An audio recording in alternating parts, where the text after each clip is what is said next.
Hey, this is Justin with daytradethemarkets.com, and today I wanted to look at really a high probability, kind of a textbook reversal type of a signal that we see a few times a week, I would say. Look at it in crude oil. Also, I wanted to take a quick look at the ES, which had a really, pretty major sell-off today in terms of from where it opened to where it closed. 60-point range or so. So let's look at the reversal type of a pattern first. And if you're not familiar, and I can send you another video, just let me know on what these aggression bars are. But these are what we call level 3 or extreme buying aggression bars. And then these magenta ones are called level 3 or extreme selling aggression bars. Then we also have strong and strong, okay, the red and the green. And then you've got the level 1, which are moderate aggression bars. And they're basically kind of looking at the market under the surface and telling you when buyers or sellers are more aggressive, and in this case, when they're extremely aggressive. And so what we like to look for, or what is typically a pretty strong reversal type of a setup, is when, number one, and this works ideally if it's in the direction of the bigger picture.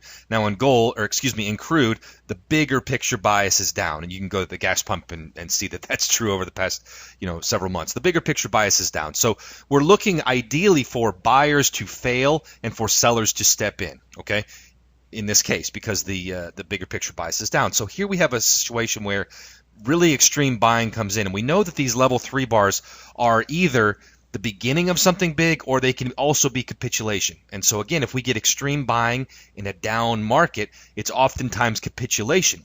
Now that's even more so the case when you see that right off of the high, it's not exactly the high tick of the day, but it's darn near the high tick of the day, some extreme selling starts to show its head, okay? That's a really kind of ideal reversal signal. That's our first kind of red flag. This thing could be reversing. It was really confirmed when the low where these extreme buying came in, when that was taken out with another level 3 selling aggression bar. And I know there was some news today, but that was really giving you the heads up before that news for this extreme move that we had down. You can see a little bit of the same feature here where this, we had this huge move down after these level 3s. And again, we reached this low, and this level 3 doesn't have any follow through. And you can see that its high was taken out. And when we finally closed above it, we did so on a level 3 buying bar. So, and while the market didn't just take off straight away, it did show that a pretty good low was in place, and the market kind of went sideways the rest of the day. There was another pretty good reversal in crude a couple of days ago. Let me find that real quick. Well, it's not as good as the one I showed today, but it's still pretty good. This is when we were up around 34, so we sold off pretty hard since then. But you can see we had, again, so in other words, down market, bigger picture. We're looking for some extreme buying to fail, and when it does so, to be done on some pretty good selling aggression. Now, this one's not as good. It's a level 2, but again, basically the high tick of the day, we get some good selling that starts to come in. We take out that level 3 buying bar, and a little bit lower, the real good aggression comes back in. You kind of see the same thing where buyers take back over. So again, not as good of an example, but I just wanted to kind of point that out. Let me also just take a quick look at today's emini S&P. You can see, again, we're in a down market, bigger picture. Okay, down market, bigger picture. So what's our ideal situation? We're looking for buying to fail and for selling to come in. So around yesterday's high, early in the day, we had a little bit of buying that came in. We tried to test and probe above yesterday's high. You can see we didn't do much there. There was no buying aggression. In fact, we decelerated up in here. And we just it was kind of like a turtle sticking its head out of its shell and saying, I'm not comfortable here, and going back for protection. We just didn't do much business up there. Pretty soon we're back below yesterday's high. And pretty soon after that, we're below this level 2 buying aggression bar. So it's our first sign, again, in a down, bigger picture market. Buyer failure is kind of an ideal. And you would love to have seen, some really good selling aggression right in here, perhaps to even confirm it more. The really good selling aggression didn't come in till here with this level 3 selling aggression bar.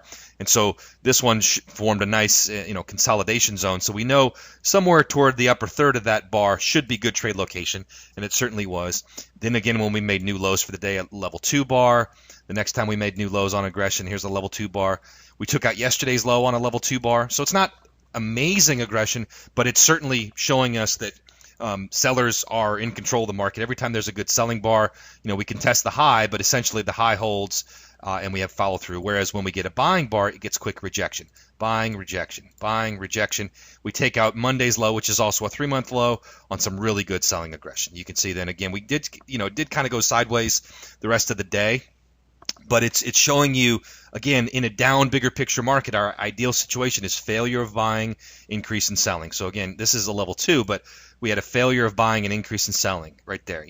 Tried it again here. This one didn't actually work as well, but that's the idea. So hopefully that makes sense. And again, the big thing I wanted to show on this one was just this type of really strong reversal pattern where we're getting a level 3 selling bar basically on the high of the day. In a down market. That's kind of your ideal scenario. So hopefully that makes sense. Let us know if you have any questions on that, and we will talk soon. Thanks.